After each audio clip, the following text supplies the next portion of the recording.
Hello दोस्तों, तो आज हम करने वाले हैं डाई कास्टिंग प्रोसेस में second method cold chamber process. पहले हमने हॉट चैम्बर प्रोसेस किया था, अब कोल्ड चैम्बर प्रोसेस कर रहे हैं। तो देखिए, कोल्ड चैम्बर प्रोसेस का पहले बता दूं कहाँ पे हमने यूज़ करना है और हॉट चैम्बर प्रोसेस और कोल्ड चैम्बर प्रोसेस में डिफरेंस क्या है। देखिए, हॉट चैम्बर प्रोसेस में हमारे पास जो चैम्बर था उसके नीचे लगातार हीट चल रही थी, लगातार हीट चल रही थी और इसको मोल्टन स्टेट में रखा गया था हमेशा। मेरे पास मेटल जो है वो मोल्टन स्टेट में रहता था हमेशा। लेकिन इसमें क्या होगा, इसमें चेंज ये है कि हमारे पास जो मेटल होगा वो मोल्टन स्टेट में नहीं रहेगा, वो हमारे पास हमेशा मोल्टन स्टेट वाली जो हमारे पास सप्लाई मिल रही है वो लगातार नहीं मिल सकती। हमें क्या करना पड़ेगा, कहीं और पे उसे मोल्टन स्टेट में लाना पड़ेगा और उसको यहाँ पे इस्तेमाल करना पड़ेगा। और याद रखें कि कोल्ड चैम्बर प्रोसेस है वो हाई मेल्टिंग पॉइंट वाले जो है मेटल्स, उसके लिए किया जाता है। तो वो उसके लिए यूज़ करेंगे, वो कौन कौन से मोस्टली जो होते हैं वो एल्यूमिनियम, ब्रास, इनके लिए यूज़ किया जाता है। एल्यूमिनियम और ब्रास के लिए यूज़ किया जाता है। तो इसमें बड़ा ही इजी है इसको समझना। देखिए, हमारे पास ये जो है ये हमारे पास क्या है कि ये डाई कास्टिंग का मेन पार्ट है। ये हमारे पास ये अंदर वाला पार्ट है, ये हमारे पास डाई है। ये क्या है? डाई। और ये है हमारे पास इजेक्टर पिन। ये है इजेक्टर पिन। और इसमें क्या करेंगे हम, देखिए ये जो है हमारे पास डाई, इसके साथ कनेक्ट करते हैं ये पाइप। इस पाइप के अंदर यहाँ पे हम स्क्रू में क्या करेंगे, मोल्टन मेटल डालेंगे। यहाँ से हम मोल्टन मेटल डालेंगे।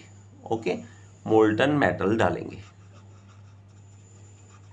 तो यहाँ से जो मोल्टन मेटल डालना है और यहाँ से क्या करेंगे, हम प्रेशर देंगे, यहाँ से प्रेशर जनरेट कराएंगे।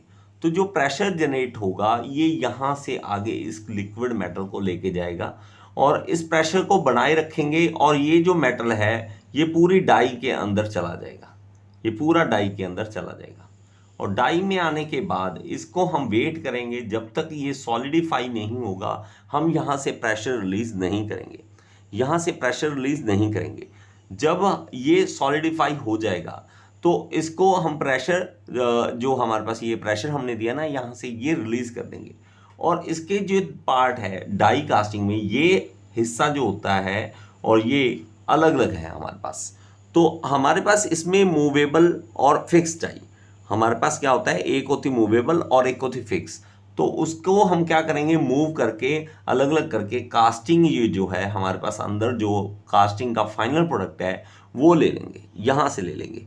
तो ये जो है इस तरह से बड़ा ही सिंपल है इसको समझना। इसके एडवांटेजेस क्या हैं वो देख लें। इसकी जो प्रोडक्शन रेट है वो बहुत हाई है, प्रोडक्शन रेट है वो बहुत हाई है। सरफेस फिनिश ये इसका अच्छा है, इसका इवन 1 माइक्रोन ऑर्डर तक भी आप इसको बना सकते हो। ठीक है, तो ये हाई प्रेशर के अंदर हो रहा है, इसलिए क्या होगा कि कंप्लीट कोई भी तरह की शेप, इंट्रिकेट शेप, जैसे कोई भी आपको लगता है कि ये शेप बनानी बड़ी मुश्किल है, इस तरह से कैसे शेप बनाएंगे, तो किसी भी तरह की शेप हो तो वो आप बना सकते हो। क्यों? क्योंकि वो हाई प्रेशर के अंदर है। ठीक है, तो हमारे पास देखिए जो कास्टिंग बहुत ही कम थिकनेस वाली है वो भी यहाँ पे तैयार की जा सकती है। देखिए, इसमें हमारे पास जो वेस्टेज है वो बहुत कम होती है, वेस्टेज बहुत कम होती है। और जो हमारे पास एक्स्ट्रा मटेरियल भी होता है तो उसे दोबारा मेल्ट करके यूज़ किया जा सकता है, तो हमें कॉस्ट भी कम पड़ती है इसकी।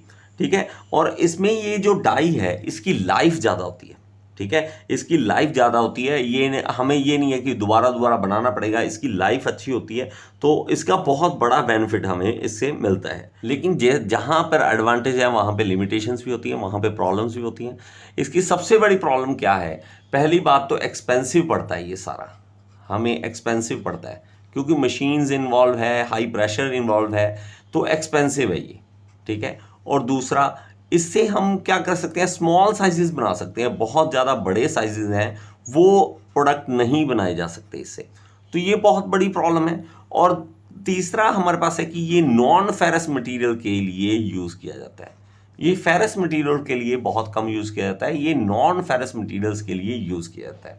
तो ये था हमारे पास cold chamber process. I hope कि आपको समझ आया होगा। अगर समझ आया तो लाइक का बटन दबा दीजिए और कमेंट में बताइए कि आपको समझ आया या नहीं आया। Thank you so much.